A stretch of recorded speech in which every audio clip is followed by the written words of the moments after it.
Good morning आप सभी को। और मैं वेद सोनी। आज की क्लास में हम करेंगे सीए इंटर का ऑडिट चैप्टर 8। चैप्टर आपकी बुक में भी डिफर हो सकता है अगर आप कोई स्टडी मेट या कोई अदर बुक फॉलो करते हैं तो। पर हम टॉपिक बता देते हैं आपको जो हर बुक में सेम मिलेगा। उसका नाम है ऑडिट सैंपलिंग। ऑडिट सैंपलिंग हम मान के चलते हैं आपको ऑडिट सैंपलिंग बिल्कुल भी नहीं आता और आप बिल्कुल जीरो से सीख रहे हैं ऑडिट सैंपलिंग क्या होता है। चलिए स्टार्ट करते हैं ऑडिट सैंपलिंग। बेटा सैंपलिंग तो तुमने कहीं ना कहीं पहले सुन रखा है।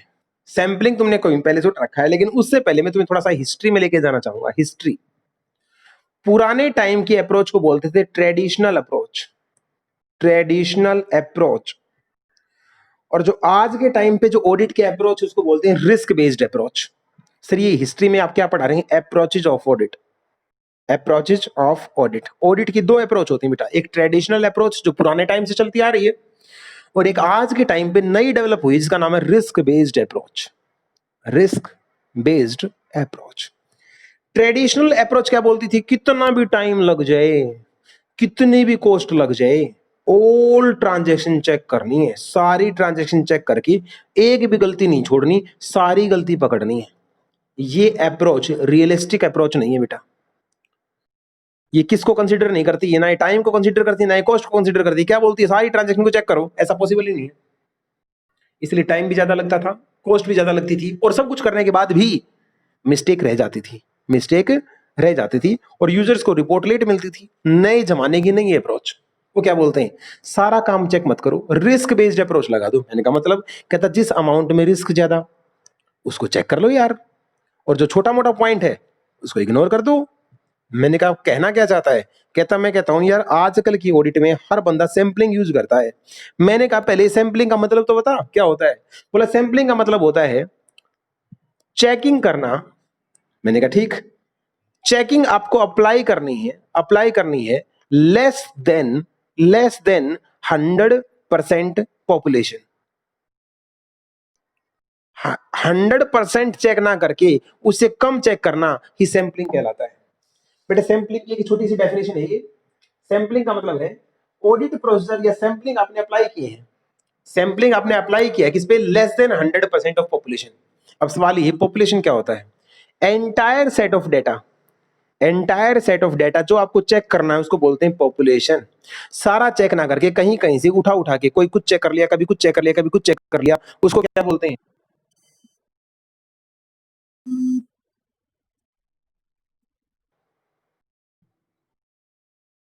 एक मिनट बेटा, किसी का फोन आ गया था। समझ में आ गई बेटे? एंटायर सेट ऑफ डेटा को बोला जाता है पॉपुलेशन। पॉपुलेशन इसमें से हम उठाते हैं सैंपल। हम उठाते हैं सैंपल। एक बात बताओ, हर बंदा सैंपलिंग के लिए अलग अलग टेक्निक होती है। मैं थोड़ा सा आपको और डीप में कराऊं। सैंपलिंग के लिए अलग अलग टेक्निक होती है। शायद तुमने भी कुछ टेक्निक का नाम सुन रखा होगा। जैसे आपने नाम सुन रखा होगा बेटा रैंडम सैंपलिंग, या आपने नाम सुन रखा होगा स्टैटिस्टिकल सैंपलिंग। स्टैटिस्टिकल। या आपने नाम सुन रखा होगा नॉन स्टैटिस्टिकल सैंपलिंग। या आपने नाम सुन रखा होगा स्टार्टिफिकेशन सैंपलिंग। स्टार्टिफिकेशन। या आपने नाम सुन रखा होगा सिस्टमैटिक सैंपलिंग। Systematic sampling. ये सारी सैंपलिंग की टेक्निक है। ये सारी सैंपलिंग की टेक्निक है। बहुत सोच समझ के जवाब देना, गलत जवाब मत देना। ये कंपनी है, यहां इसका कारोबार है, यहां इसके बुक्स ऑफ अकाउंट रखे हैं, ये एक सीए है, ये एक सीए है, ये ऑडिट करके आया और ये भी उसी कंपनी के अगर ऑडिट करने जाए, क्या ये जरूरी है वो सेम चीजें चेक करेंगे बेटा? क्या ये जरूरी है वो सेम चीजें चेक करेंगे? फटाफट बताओ। ये क्या आपको नहीं लगता ये हर बंदे का अपना प्रोफेशनल जजमेंट है? किसी को कोई चीज इंपॉर्टेंट लगती होगी, किसी को कोई चीज इंपॉर्टेंट लगती होगी, कोई किसी को इंपॉर्टेंट मानता होगा, कोई किसी को इंपॉर्टेंट मानता होगा। तो हर बंदे की अपनी सैंपलिंग की अलग अप्रोच होती है। बोलो हाँ। अगर तुमने थोड़ा बहुत सुन रखा है रैंडम सैंपलिंग के बारे में तो फटाफट बताओ रैंडम सैंपलिंग कौन सी होती है? शब्द उसमें एक लाइन नहीं बोलते, each item have equal chance of selection. Her item के पास इक्वल चांस होता है सिलेक्ट होने का, उसको क्या बोलते हैं? Random sampling. बिल्कुल ठीक है। लेकिन आपको रैंडम सैंपलिंग तो सैंपलिंग का जस्ट एक पार्ट है। अगर आपको कोई सैंपलिंग ब्रॉड वे में पूछे ना कि सैंपलिंग की दो ही टाइप बतानी है, दो ही टाइप बतानी है, सैंपलिंग ब्रॉड वे में कितनी टाइप की होती है, तो आप बोलेंगे बेटा एक होती है स्टैटिस्टिकल और एक होती है नॉन स्टैटिस्टिकल। और वो जब आपसे पूछे स्टेटिस्टिकल कौन सी होती है, तो आपको जवाब देना है क्या, जिसके अंदर रैंडम सैंपलिंग होती है, रैंडम सैंपलिंग जिसके अंदर होती है वो। और दूसरा यूज ऑफ प्रोबेबिलिटी थ्योरी, जिसके अंदर प्रोबेबिलिटी थ्योरी यूज होती है और रैंडम सैंपलिंग के गुण होते हैं, उसको स्टैटिस्टिकल बोला जाता है। बताओ स्टैटिस्टिकल सैंपलिंग की कौन सी दो बातें? हाँ भाई फटाफट बताओ बेटा।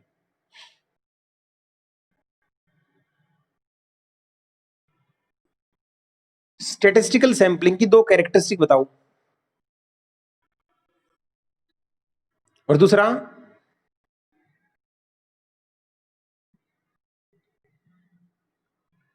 यूज करती है किसको? प्रोबेबिलिटी थ्योरी को। अगर आपसे कोई पूछे नॉन स्टैटिस्टिकल सैंपलिंग क्या होती है, तो आपको क्या बताएंगे? जिसके अंदर रैंडम सैंपलिंग का गुण नहीं होता और जो प्रोबेबिलिटी थ्योरी को यूज नहीं करती है। प्रोबेबिलिटी वगैरह क्या होती है तो मेरे स्टेट में आती होंगी, तुमने सीए फाउंडेशन में थोड़ा बहुत पढ़ भी रखा होगा। प्रोबेबिलिटी थ्योरी यूज नहीं करती, उसको क्या बोलते हैं? Non statistical. मेरा सवाल अब आपसे क्या है, ज्यादा साइंटिफिक कौन सा है? आप आंसर देंगे इस बात का, ज्यादा साइंटिफिक कौन सी है बेटा? ज्यादा अच्छी कौन सी है? जिसके अंदर भी इक्वल चांस ऑफ सिलेक्शन का गुण होता है, इक्वल चांस ऑफ सिलेक्शन का गुण होता है, और जो भी प्रोबेबिलिटी थ्योरी यूज करती है वही बेस्ट मेथड होता है। तो हम कहेंगे हमेशा statistical is the best method. Okay sir. Sir आप भी हमें बता दो एक बात, कि हम सैंपलिंग क्यों करें? हम तो सारी कंपनी को चेक करेंगे। अच्छा, पहली बात तो बेटा प्रैक्टिकली अगर बात करूं ना, तो किसी के पास टाइम होता कि एक साल के अंदर, नॉर्मली ईयरली ऑडिट होती है, एक साल के अंदर कितनी लाखों हजारों ट्रांजैक्शन हो गई है, उसको बैठ के सिंगल सीटिंग में चेक करना पॉसिबल नहीं। दूसरी बात, अगर तुम टाइम लगाने को तैयार भी हो ना, तुम सीए बनने के बाद टाइम लगाने को तैयार हो, तुम जबरदस्त एफर्ट करने को तैयार हो, क्या पैसे तुम्हारी डिमांड के अकॉर्डिंग मिल जाएंगे बेटा? तो पहली चीज टाइम की दिक्कत, दूसरी चीज पैसे की दिक्कत, तीसरी चीज हर छोटी चीज को चेक करना भी तो बेवकूफी होती है। एक जैसी चीजों को बार बार चेक करना, तो एक अंदाजा लगाते हैं, रिस्क आइटम निकालते हैं, मोटा मोटा चेक करते हैं, उस मोटे मोटे के चेक पे, अब ध्यान सुनना मैं जो बोल रहा हूं, उस मोटे मोटे के बेस पे, मोटे मोटे के बेस पे पूरी कंपनी के बारे में अंदाजा लगाते हैं, पूरी कंपनी के बारे में अंदाजा लगाते हैं। सर आपने अंदाजा क्यों बोला? अंदाजा है इसलिए तो हम रिपोर्ट देते हैं, हम बहुत चालू आदमी हैं, अंदाजा इसलिए तो हम रिपोर्ट देते हैं। अगर हमारा अंदाजा ना होता, विश्वास होता, तो बेटा सर्टिफिकेट जाता। क्या जाता? सर्टिफिकेट। हम कभी भी सर्टिफिकेट नहीं देते, हम रिपोर्ट देते हैं। और रिपोर्ट का मतलब क्या होता है? अप्रोक्सीमेट, हमें लगता है कंपनी ऐसी है। थोड़ा सा और हिंदी में अगर जाऊं, जब दुकान पे जाके हम छोटी सी बर्फी चेक करते हैं, हम 2 किलो बर्फी लेने गए, 2 किलो बर्फी लेने गए, इस 2 किलो बर्फी जब हम जाते हैं तो दुकानदार हमें छोटी सी बर्फी चेक कराता है, चखवाता है, टेस्ट कराता है। वो एक बर्फी खा के अगर हमें वो कम मीठे की और अच्छी बर्फी लगी, तो हम बोल देते हैं सारी दे दो। अब सोच के बताना बेटा, हमने इस बर्फी को, इस छोटी सी बर्फी को ही चेक करके अंदाजा लगा लिया, क्या बाकी सारी बर्फी भी वैसी ही होंगी जैसी हमने ये खाई है? हमने सोच लिया। क्या ये 100% ऐसा होना जरूरी है? बताओ बेटा मेरे साथ, तुम्हें कोऑपरेट करना पड़ेगा इस टॉपिक को समझने के लिए। क्या ये जरूरी है जैसी बर्फी तुमने चखी है वैसी बर्फी घर पे निकलेगी? लेकिन बेटा तुमने बर्फी खा के ऑर्डर तो दे दिया, 2 किलो डाल दो, क्योंकि तुम्हारी सोच क्या बन गई, बाकी भी वैसी ही होंगी। अब घर पे जाके दो सीन, या तो बर्फी वैसी की वैसी निकलेंगी जैसा सैंपल आपने चखा था, दूसरी बात, या वैसी नहीं निकलेंगी, उससे अलग निकलेंगी। एक बात मैं बताता हूं, जैसा सोचा, अब ध्यान सुना बेटा, जैसा सोचा वैसा पाया, तो क्या सैंपलिंग रिस्क आया? सोच के बताओ, क्या सैंपलिंग रिस्क आया? हाँ जी। जैसा सोचा, जैसी बर्फी चखी घर पे बिल्कुल अलग निकली, जैसा सोचा वैसा नहीं पाया। मेरा सैंपल पे जो विश्वास मैंने किया, मेरे सैंपल पे जो विश्वास मैंने किया, वैसी चीज नहीं निकली, तो मुझे बताओ क्या सैंपलिंग रिस्क आया? सैंपल, अब सैंपलिंग रिस्क को पढ़ना सिखाऊं? बिल्कुल जीरो में ले गया मैं तुम्हें। सैंपलिंग रिस्क को पढ़ना सिखाऊं, रिस्क को छुपाऊं। सैंपल इसलिए लिए जाते हैं, सैंपल इसलिए लिया जाता है ताकि वो पॉपुलेशन को रिप्रेजेंट करे। जैसा सैंपल हमने चखा वो पॉपुलेशन को रिप्रेजेंट करे। अगर उसने वैसी वैसी पॉपुलेशन नहीं निकली, तो सैंपलिंग रिस्क आ गया। क्या बेटा आपको सैंपलिंग रिस्क को टर्म को पढ़ना आ गया? यस और नो? बहुत बढ़िया। सारा टॉपिक हो चुका, कुछ भी नहीं बचा, बस मैच करवाना बाकी है। अब मेरी बात सुनो, सैंपलिंग रिस्क दो टाइप का होता है, सबसे इंपॉर्टेंट टॉपिक, सैंपलिंग रिस्क दो टाइप का होता है। रिस्क भी दो टाइप का होता है। एक बार मेरे को ये डर है कभी मीटिंग एंड ना हो जाए, फटाफट टाइम बताएं एक बार, टाइम कितना बचा हुआ है?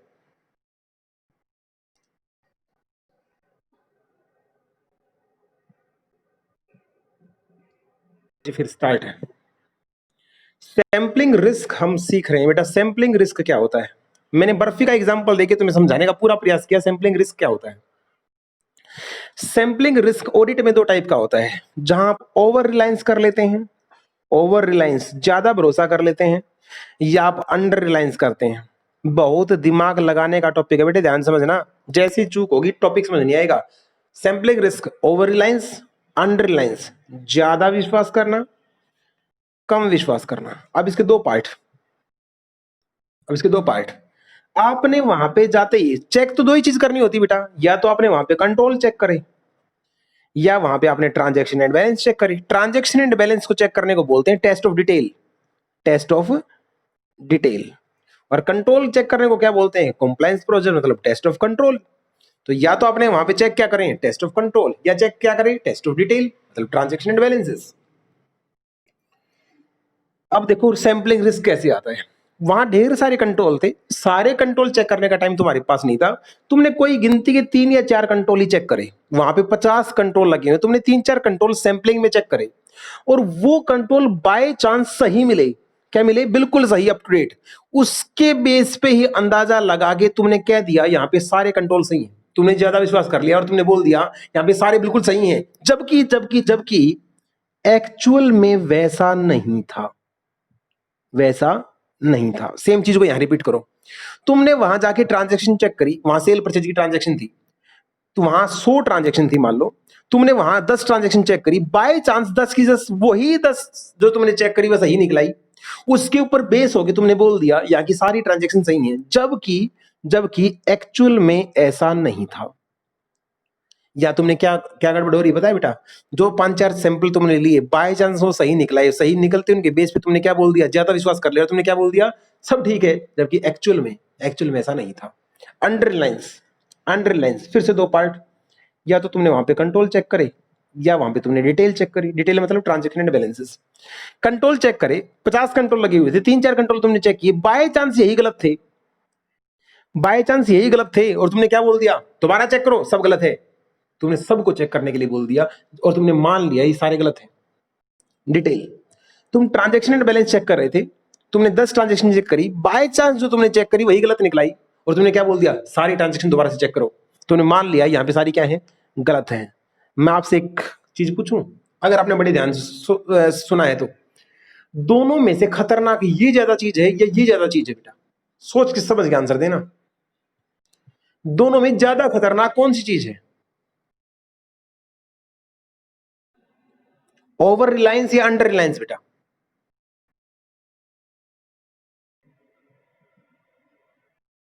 ओवर रिलायंस ज्यादा खतरनाक है या अंडर रिलायंस ज्यादा खतरनाक है? बताओ क्यों, कारण बताओ। सही बात है सर। अगर आपने ये काम किया ना, थोड़ा सा चेक करके आपने सारा सही बता दिया, तो पता है क्या होगा? रिपोर्ट गलत बनेगी, रिपोर्ट गलत बनेगी। तुम बोलोगे सब कुछ सही है, जबकि एक्चुअल में वैसा नहीं था। अगर आप अंडर रिलायंस करते हो सर, अगर आप अंडर रिलायंस करते हो, कम विश्वास करते हो, तो सर चेकिंग ज्यादा होगी, चेकिंग ज्यादा होगी, टाइम ज्यादा होगा, एफर्ट ज्यादा लगेगा, लेकिन कभी भी रिपोर्ट गलत नहीं बनेगी। रिपोर्ट गलत नहीं बनेगी, क्योंकि तुमने सारी चेक करने के बाद पोजीशन क्लियर हो जाएगी। जब तुम मैंने बोला सारी चेक करो, तो सारी चेक करने के बाद तो पता लग जाएगा ना कि ये 3-4 गलत थी, बाकी तो ठीक थी। तो अंडर रिलायंस में टाइम ज्यादा लग सकता है, चेकिंग ज्यादा हो सकती है, रिपोर्ट गलत नहीं बनती। ओवर रिलायंस में रिपोर्ट आपकी गलत बनती है। सैम्पलिंग रिस्क तो 2 टाइप का होता है, एक ओवर रिलायंस का, एक अंडर रिलायंस का।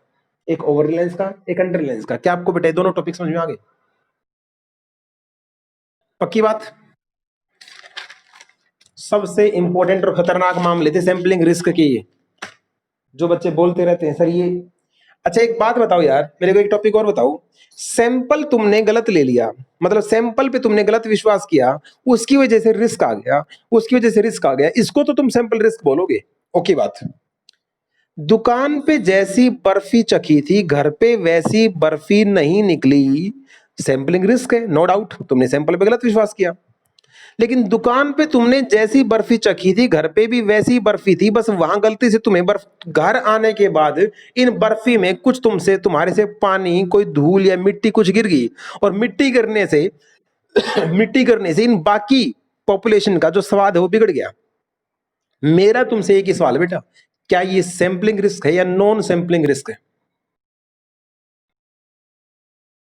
मेरे पापा जब मुझे ये कहेंगे बर्फी देख के नहीं ला सकता था, ये तो वैसी है ही नहीं, तो मैं क्या बोलूंगा, पापा इसको सैंपल रिस्क मत बोलो, वो तो वैसी ही थी, ये अदर फैक्टर की वजह से मामला खराब हुआ है। जब जब कसम खा लो, जब जब केस स्टडी में अदर फैक्टर की वजह से मामला खराब हो, तो आप उसको सैंपलिंग रिस्क नहीं बोलते, उसको क्या बोलेंगे, नॉन सैंपलिंग रिस्क। क्या ये टॉपिक आपका क्लियर है बेटा? क्या ये टॉपिक आपका क्लियर है? माँ कसम से ये फाइनल तक का टाइम लग जाता है ये चीज समझने में, ये सालों की मेहनत है जो एक सेकंड के अंदर मैं ये सिंपल एग्जांपल करके आपके दिमाग में डाल रहा हूं, तो इसको please try to understand. Audit इतनी खतरनाक है, बार बार बोलता हूं बेटा, ये दिमाग में कॉन्सेप्ट जच गया ना तो फिर गड़बड़ नहीं होगी, कॉन्सेप्ट जचने के बाद गड़बड़ नहीं होगी, तो कॉन्सेप्ट को जचाना बहुत ज्यादा जरूरी है।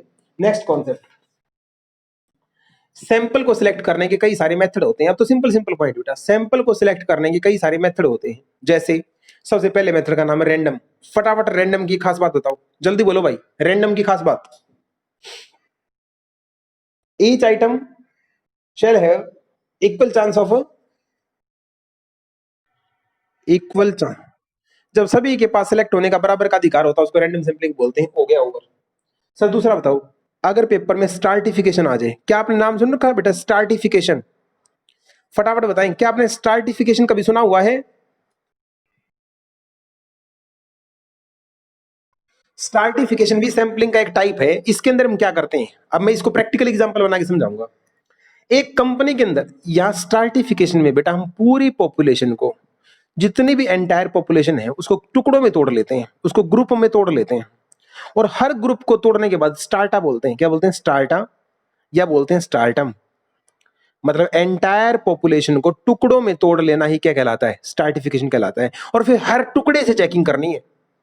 सर प्रैक्टिकल बताओ, एक कंपनी में आप सीए बन के गए, आप वहां पे इनवॉइस चेक कर रहे थे और आपने वहां चेक किया, वहां 5 रुपए से लेके 5 लाख तक का इनवॉइस है। वहां 5 रुपए से लेके 5 रुपए का बिल भी था किसी सामान का, और वहां बिल 5 लाख रुपए का भी बिल है। अगर बेटा तुमने गलती से भी रैंडम सैंपलिंग लगा दी, टोटल 100 बिल है, टोटल 100 बिल है, और तुमने रैंडम सैंपलिंग लगा दी, तुमने क्या बोला, सिर्फ 4-5 ही बिल चेक करेंगे, उसके आधार पर हम रिजल्ट ले लेंगे। एक बिल निकला 5 रुपए का, एक बिल निकला 20 रुपए का, एक बिल निकला 35 रुपए का, एक बिल निकला 100 रुपए का, एक बिल निकला 1000 रुपए का। क्या आपको नहीं लगता जो तुमने चेक किया बाय डिफॉल्ट गलती से सारे छोटे अमाउंट आ गए, तो बड़े अमाउंट तो चेक ही नहीं हो पाए? सर अच्छा तरीका क्या रहता, अब सीए बनने के तुम्हें क्या करना है, तुम्हें इस पूरी पॉपुलेशन को टुकड़े में तोड़ लेना था। जैसे 5 रुपए से लेके 20,000 तक की इनवॉइस अलग कर लो, 20,000 रुपए तक के से लेके 1 लाख तक की इनवॉइस अलग कर लो, 1 लाख से लेके 3 लाख की इनवॉइस अलग कर लो, और 3 लाख से लेके 5 लाख की इनवॉइस अलग कर लो। मैंने पूरी पॉपुलेशन को 4 टुकड़े में तोड़ लिया, ए टुकड़ा, बी टुकड़ा, सी टुकड़ा, डी टुकड़ा, और अब हर टुकड़े में से 2-2 सैंपल ले लिए। अब हर टुकड़े में से 2-2 सैंपल ले लिए, मुझे बताओ बेटा पूरी पॉपुलेशन सब जगह से चेक होगी या नहीं होगी? यस और नो?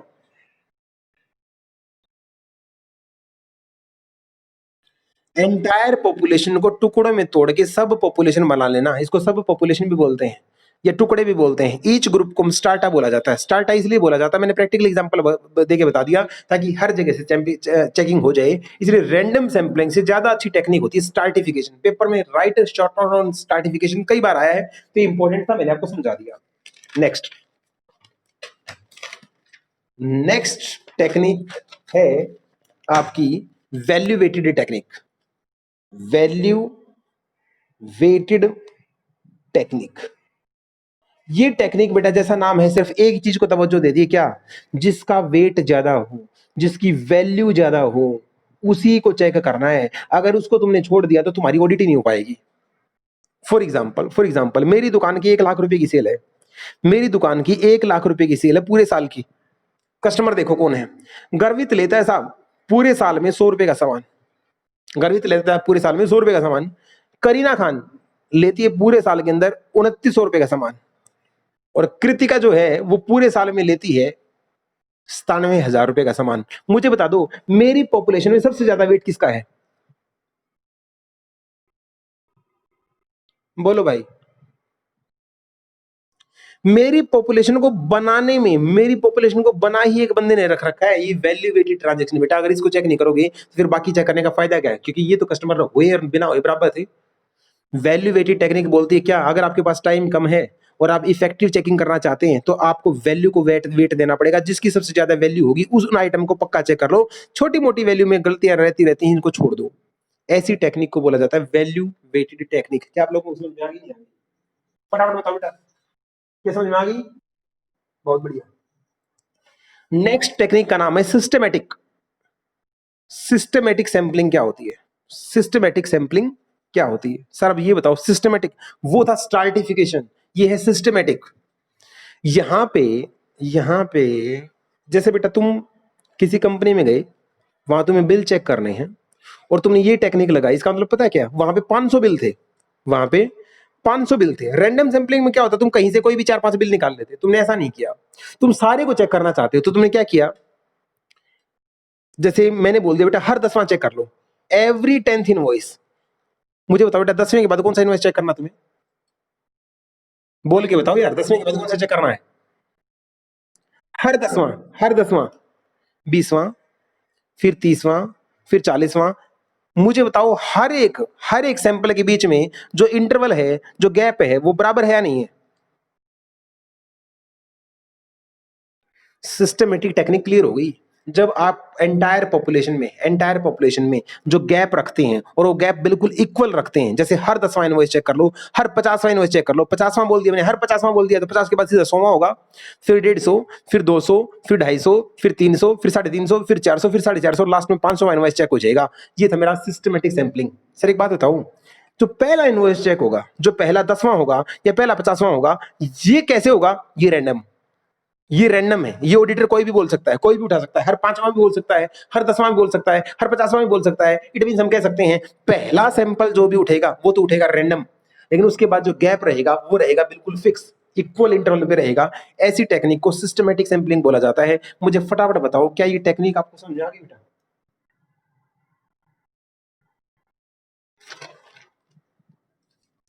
नेक्स्ट टेक्निक का नाम है बेटा block selection, block sampling. Sir अभी ब्लॉक सैंपलिंग क्या होती है, जरा इसके बारे में बताओ बेटा। ब्लॉक सैंपलिंग का मतलब है, जैसे आप किसी कंपनी में गए और वहां बहुत ढेर सारे बिल रखे थे, उस बिल पे 500 बिल वहां पे रखे थे। तुमने क्या बोला, तुम्हारे ऑडिटर ने तुम्हें कहा कि बेटे तुम पहले 50 चेक करो, फर्स्ट 50, या ऐसे बोल दे बीच के 50, या ऐसे बोल दे एंड के 50। बीच बीच में नहीं करना तुम्हें, जो जहां से भी उठाओगे लगातार 50 उठाओगे, या तो पहले पहले 50, या सबसे लास्ट के 50, या बीच के 50, जो उठाओगे लगातार चेक कर लोगे। ऐसे में तुमने अगर ये 500 ब्लॉक है, अगर ये 50 इनवॉइस है, तुमने ये पूरा ब्लॉक चेक किया।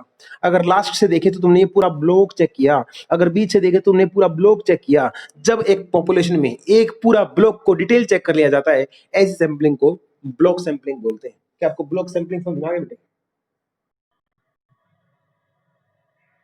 हाँ जी। सबसे लास्ट बट नॉट लिस्ट, सबसे लास्ट आ गया हप हजार्ड। हप हजार्ड सैंपलिंग सर ये क्या होती है? ये भाई रैंडम जैसी ही होती है। इसको अगर पेपर में आ जाए तो इसकी 4 पॉइंट याद कर लो, और इसमें ज्यादा घुसना नहीं, क्योंकि ये टेक्निक है ही नहीं। सबसे पहली लाइन हप हजार्ड सैंपलिंग अगर पेपर में आती है तो इसमें तुम क्या लिखोगे? No structure technique. ये कोई स्ट्रक्चर टेक्निक नहीं है, ये कोई स्ट्रक्चर टेक्निक फॉलो नहीं करती, इसमें कोई भी साइंटिफिक बेस नहीं होता। दूसरा, इसको ये एप्रोप्रिएट टेक्निक नहीं है, इसको वहां मत लगाना जहां स्टैटिस्टिकल टेक्निक लगानी चाहिए थी। अगर वहां पे तुमने ये लगा दी तो कभी भी अच्छा रिजल्ट नहीं देगी। तो आप बोलना it is not appropriate where, जहां पे स्टैटिस्टिकल सैंपलिंग लगानी थी वहां भूल के भी इसको मत लगाना। Okay sir. तीसरा, इसको रैंडम भी कह सकते हैं, ये रैंडम की बहन है, ये रैंडम सैंपलिंग जैसी ही होती है, as like as random sampling. लेकिन चौथी बात है, ये रैंडम जैसी इसको जब कह सकते हैं जब बायसनेस ना हो। बायसनेस, बायसनेस का मतलब होता है, रैंडम सैंपलिंग की खास बात होती है हर आइटम के पास इक्वल चांस ऑफ सिलेक्शन। अगर वो बेस अगर ये भी मेंटेन करती है तो इसको रैंडम सैंपलिंग जैसा कह सकते हैं। इसको हाफ हजार्ड सैंपलिंग बोला जाता है। ये कोई नया ही वर्ड आया था, इसको डिफाइन कैसे करना है पेपर में? It does not follow A structure technique, इसके अंदर कोई स्ट्रक्चर टेक्निक फॉलो नहीं होती। ये एप्रोप्रिएट टेक्निक नहीं होती जहां पे स्टैटिस्टिकल लगाने, इसको भूल के भी यहां मत लगाना। तीसरा, ये रैंडम सैंपलिंग जैसी होती है, इसको रैंडम सैंपलिंग का ऑल्टरनेटिव कह सकते हैं, ऑल्टरनेटिव कह सकते हैं, लेकिन बशर्ते तभी कह सकते हैं जब बायसनेस ना हो, बायसनेस ना हो, इक्वल चांस सिलेक्शन होना चाहिए। ये सारी टेक्निक थी तुम्हारी सैंपलिंग की। सैंपलिंग क्या होती है, दो टाइप के अप्रोच क्या होती हैं, अब मैं फटाफट तुमसे रिवाइज कराऊंगा, फटाफट रिवाइज कराऊंगा, जिससे पूछूं वही बताइए। स्टार्टिफिकेशन में क्या हुआ था बेटे, स्टार्टिफिकेशन में क्या हुआ था? हाँ भाई कृतिका फटाफट बोल बेटे, स्टार्टिफिकेशन में क्या हुआ था?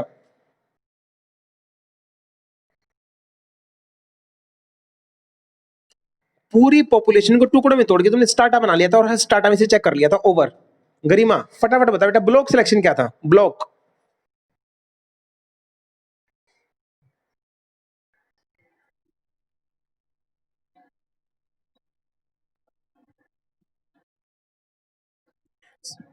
ठीक है बेटा, सिस्टमेटिक बता जल्दी, सिस्टमेटिक क्या था, सिस्टमेटिक में क्या हो रहा था?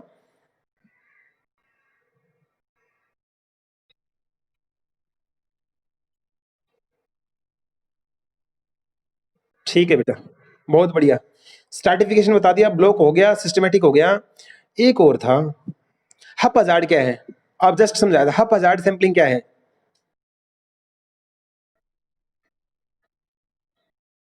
इसको वहां नहीं लगाना जहां पे,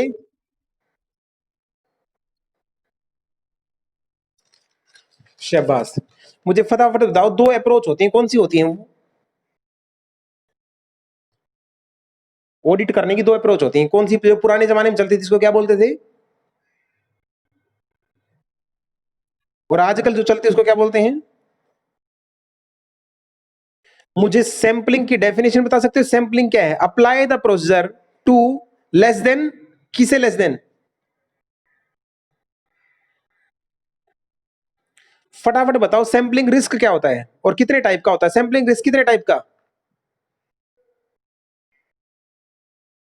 क्या किया आपने, एक में तो आपने ज्यादा विश्वास किया, एक में आपने कम विश्वास किया, over Reliance, under Reliance. Over के दो पार्ट, अंडर के दो पार्ट, एक में चेक क्या करें, कंट्रोल, एक में चेक क्या किए, ट्रांजैक्शन एंड बैलेंस, फिर चेक किए कंट्रोल, एक में चेक क्या किए, transaction and balance. Over Reliance में आपने ज्यादा विश्वास कर लिया और आपने बोल दिया सब कुछ सही है, जबकि वो ऐसा नहीं था, रिपोर्ट गलत बनेगी, ज्यादा खतरनाक है।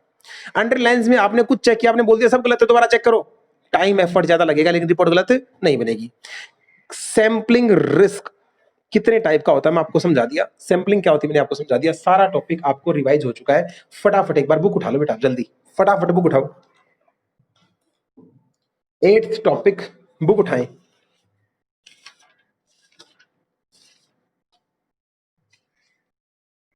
और प्लीज जो टिक मार्क मैं कराऊं उतना ही करना बेटा, सैंपलिंग में मैं ज्यादा करवा रहा हूं, बल्कि उससे ज्यादा करने का प्रयास मत करना। फटाफट बुक उठाएं और मेरे साथ साथ बेटा देखना स्टार्ट करें और पढ़ना स्टार्ट करें। सबसे पहले पे क्यों लिखें, दो अप्रोच होती हैं, एक ट्रेडिशनल अप्रोच होती है, एक रिस्क बेस्ड अप्रोच होती है। ट्रेडिशनल अप्रोच क्या बोलती है, रूटीन चेकिंग, अंडरलाइन करना बेटा रूटीन वर्ड को, रूटीन चेकिंग ज्यादा से ज्यादा करनी है, टाइम मत देखो, कॉस्ट मत देखो, लगे रहो कुत्ते की तरह लगे रहो, सभी को वाउच करो। ये कौन बोलता था, ट्रेडिशनल। रिस्क बेस्ड अप्रोच क्या बोलती है, now it is has undergone considerable changes, हमें सारी चीज चेक नहीं करनी, हमें वही चीज चेक करनी है जो ज्यादा अटेंशन देने वाली है, जो कंट्रोल और प्रिंसिपल्स के बिहाफ पे हमें क्वेश्चनेबल लगती है, सिर्फ हमें वही चेक करनी है, मतलब हमें रूटीन चेकिंग को फॉलो नहीं करना। एक बात। नेक्स्ट, नेक्स्ट टॉपिक फिर से क्यों करें, इंपॉर्टेंट नहीं है, बस सुन सुन लो। क्या स्टैंडर्ड, सॉरी, सैंपलिंग फॉलो करने का कोई स्टैंडर्ड है? हाँ बेटा, क्या सैंपलिंग कौन ऑडिटर कौन सा मेथड फॉलो करेगा, ये कोई स्टैंडर्ड है या सब बंदों की अपनी मर्जी है? बोल के बताएं यार।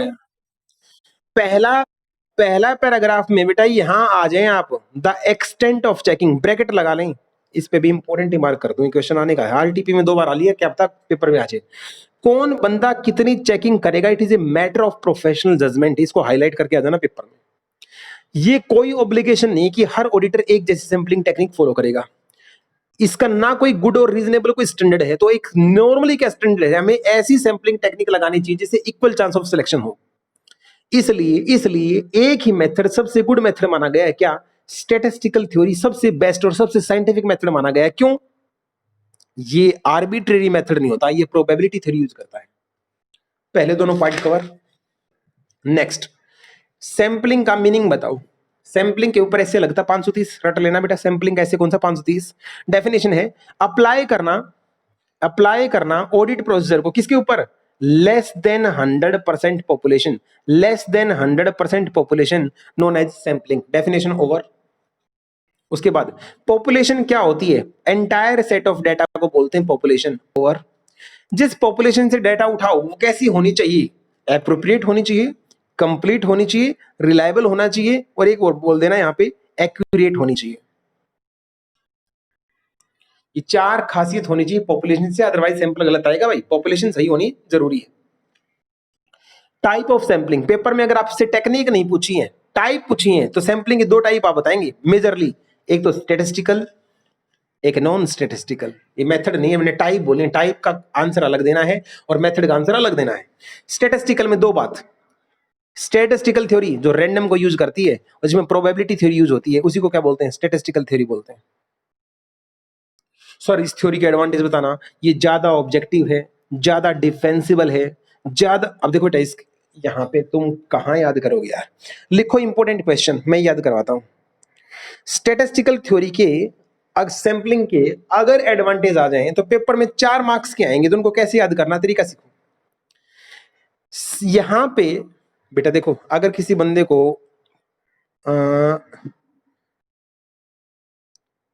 50 इनवॉइस थे, नॉर्मली 50 इनवॉइस थे, और कोई ऑडिटर जब 50 इनवॉइस तो चेक कर रहा था, हर 5वां इनवॉइस, मतलब टोटल इनवॉइस ने कितने चेक करे, 10 इनवॉइस चेक करे थे, 500 इनवॉइस हो गए उसके सामने, कितने इनवॉइस आ गए, 500। तो उसने सैंपल, देखो बेटा पॉपुलेशन का साइज बढ़ने से, अब वो ऐसे नहीं करेगा कि जब थोड़े थे तो मैं हर 10वां चेक कर रहा था, चलो मैं अब हर 50वां चेक कर लेता हूं। पॉपुलेशन के बढ़ने से सैंपल का साइज नहीं बढ़ाना, उसी प्रोपोर्शन में चेक करते रहना, चाहे चेकिंग जितनी मर्जी हो जाए। ये एडवांटेज है। कैसे, यहाँ पे सैंपल साइज बढ़ाया नहीं जाता, 10वें से 50वां नहीं करना अगर सैंपल बढ़ गए हैं तो, सॉरी पॉपुलेशन बढ़ गया है तो सैंपल का साइज नहीं बढ़ाना अगर पॉपुलेशन का साइज बढ़ गया है तो। ये जो है स्टेटिस्टिकल, ये ज्यादा टेक्निक, ज्यादा ऑब्जेक्टिव फॉलो करती है, ज्यादा डिफेंसिबल है, ज्यादा अच्छी टेक्निक है। ये ऐसी टेक्निक है जो हमें रिस्क प्रिसिजन करके देती है, रिस्क निकाल के देती है। और चौथा, ये ऐसी टेक्निक है जो सिर्फ रिस्क का निकाल के नहीं देती, उस रिस्क को कैलकुलेट करने का तरीका भी बताती है और उसको करेक्ट कैसे करना है इसका तरीका भी बताती है। 5वां, इस टेक्निक को ज्यादा साइंटिफिक माना गया है क्योंकि ये सबसे अच्छा डिस्क्रिप्शन देती है large volume of data, bracket close, large volume of data. याद कराऊं, स्टैटिस्टिकल सैंपलिंग की 2 खास बातें,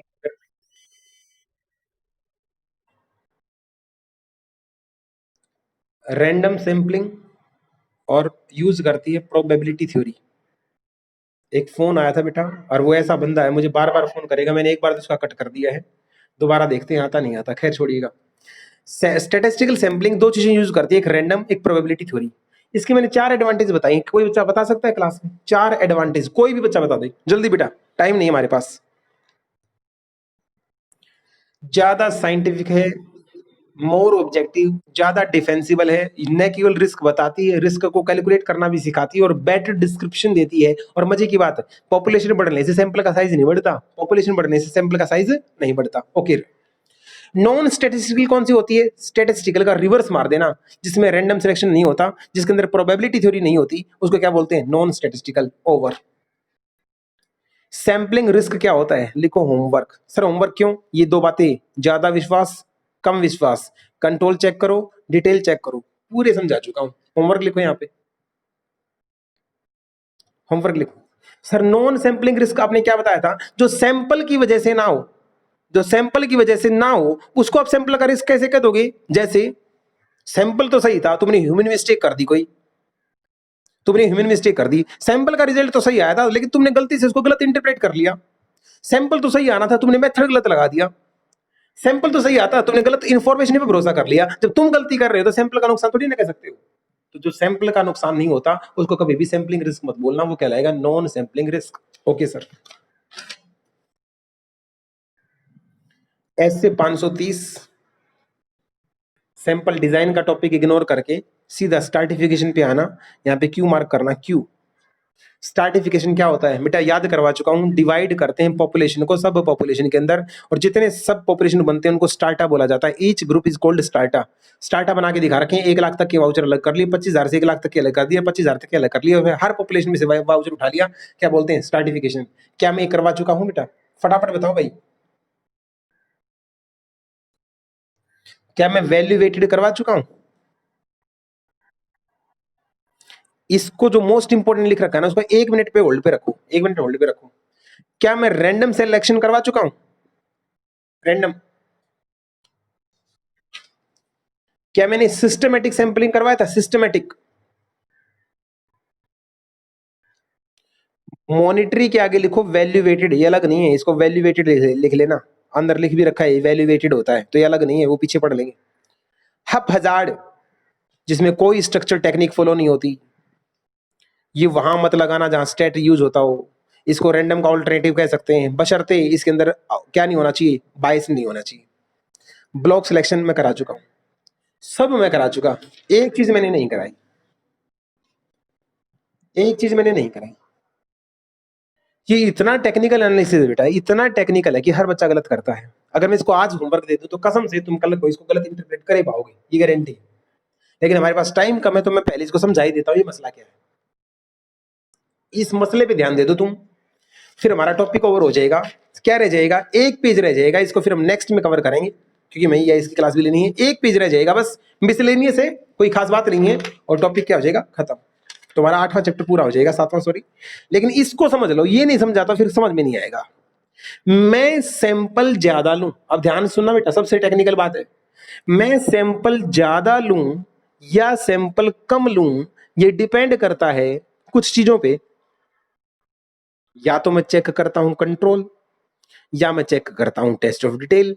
जब कंट्रोल चेक करूंगा तो इस लाइन को पढ़ने के बाद बेटा इसका आंसर आपको देना है।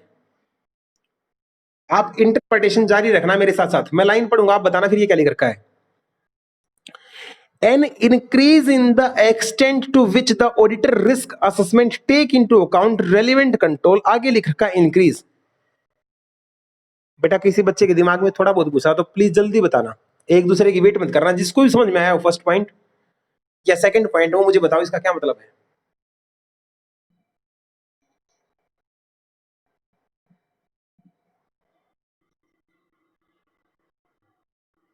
अगर नहीं आता है तो फिर मेरे को जल्दी बताना बेटा, क्योंकि हमारी मीटिंग का टाइम ना खत्म हो जाए, ताकि मैं समझाना स्टार्ट करूं।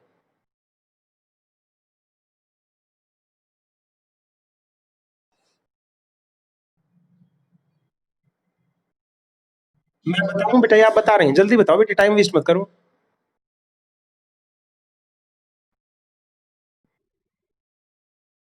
अब ध्यान से समझना, ये मैं समझाऊंगा तो इसका आंसर आपको देना है। मेरा सवाल है, मैं सैंपल ज्यादा लूंगा, मैं सैंपल ज्यादा लूंगा या कम लूंगा, ये डिपेंड करता है कुछ चीजों पे। First, an increase in the extent to which the auditor risk assessment take into account relevant control। बेटा रिस्क अगर बढ़ रहा है, रिस्क के एक्सटेंट में वृद्धि हो रही है, ऑडिटर के रिस्क के अंदर एक्सटेंट रिस्क ज्यादा हो रहा है, तो सैंपल कम लेने चाहिए ज्यादा लेने चाहिए, फटाफट बोलो। एक पॉइंट सेट हो गया। दूसरा पॉइंट हिंदी बोलूंगा, आपको आंसर देना है। An increase in tolerable rate, अब मैं ज्यादा गलतियां सह सकता हूं, मैं ज्यादा टॉलरेट कर लूंगा, कोई बात नहीं यार, गलती है चल जाएगी, गलती है चल जाएगी, इसका मतलब सैंपल ज्यादा लेनी है कम लेनी है। अगर मैं ये बोलूं, ध्यान सुनना, अगर मैं ये बोलूं इतना भी टॉलरेट नहीं करूंगा, इतू सा भी टॉलरेट नहीं कर सकता, इसका मतलब सैंपल क्या करने हैं, ज्यादा लेने हैं। और मैं बोल दूं कोई बात नहीं यार, गलतियां पड़ी रहेंगी, चल छोड़, इसका मतलब सैंपल कम लेने हैं। तो टॉलरेबल लेवल, अगर आपकी सहने की क्षमता बढ़ेगी तो सैंपल साइज घटेगा। आगे, अगर an increase in the expected rate of deviation, deviation होने के चांसेस ज्यादा हैं, गलतियां ज्यादा निकल के आ रही हैं, तो सैंपल छोड़ घटा देने चाहिए बढ़ाने चाहिए, जल्दी बोलो बेटा। डेविएशन आराम ज्यादा, डेविएशन ज्यादा आ रहे हैं तो गलतियां ज्यादा निकल के आ रही हैं, तो सैंपल कम करने चाहिए ज्यादा बढ़ाने चाहिए। शाबाश। Fourth point, an increase in the, मैं ज्यादा अच्छी एश्योरेंस देना चाहता हूं, मैं मेरे यूजर के लिए ज्यादा अच्छी रिजल्ट बनाना चाहता हूं, ज्यादा अच्छी रिपोर्ट बनाना चाहता हूं, तो मुझे सैंपल कम लेने चाहिए ज्यादा। अब ऐसी बातें मैं बोलूंगा और रिजल्ट आपको देना है। फर्स्ट, रिस्क बढ़ रहा है, सैंपल बढ़ाऊं घटाऊं? ठीक है।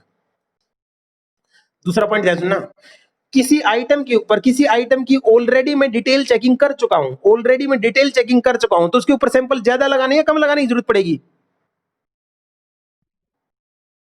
ठीक है। मैं एश्योरेंस का लेवल अपनी रिपोर्ट में, एश्योरेंस विश्वास का लेवल बढ़ाना चाहता हूं, अच्छी रिपोर्ट देना चाहता हूं, मैं ज्यादा सह सकता हूं, ज्यादा टॉलरेट कर सकता हूं, गलतियां होने के चांसेस ज्यादा हैं, तो क्या होगा? ओवर। ये भाई हर आदमी, चाहे उसी फाइनल है चाहे उसी इंटर है, वो कहता है सर हम इसका रट लेंगे, कहाँ इंक्रीज कहाँ डिक्रीज, इस वर्ड को इसके साथ रट लेते हैं और इंक्रीज डिक्रीज लिखते हैं। ऐसा मैं भी करवा सकता था, जी जान लगा कि मैंने ये बताया कि बेटा इसका लॉजिक इंटरप्रिटेशन क्या है और ये कहाँ इंक्रीज होती है कहाँ डिक्रीज होती है। जब ये तुम्हें समझ में आया तो ही तुम सेकंड का आंसर दे पाए थे। अगर तुम इसको ऐसे समझ लोगे तो कभी भी, इसको रटना नहीं है, ये ऑब्जेक्टिव में आ सकता है, ये स्टेटमेंट देगा तुम्हें आंसर देगा increase decrease, increase and decrease, none of the above, तो तुम्हें बताना पड़ेगा वहां पे सोच के इसका आंसर क्या होगा। तो ये बहुत इंपॉर्टेंट टॉपिक था, आपको अच्छे तरीके से समझ लेना है। इस प्रकार से हमने सैम्पलिंग का दी एंड किया। एक पार्ट रह गया ये लास्ट में, परफॉर्मिंग ऑडिट प्रोसीजर। इसमें कोई 2 पैराग्राफ मुझे टिक मार्क कराने हैं, वो नेक्स्ट में मैं करवाऊंगा। तो आज हमने 7वां चैप्टर और 8वां चैप्टर 2 खत्म किए। क्या मैं मीटिंग को एंड करूं? फटाफट बताएं बेटा।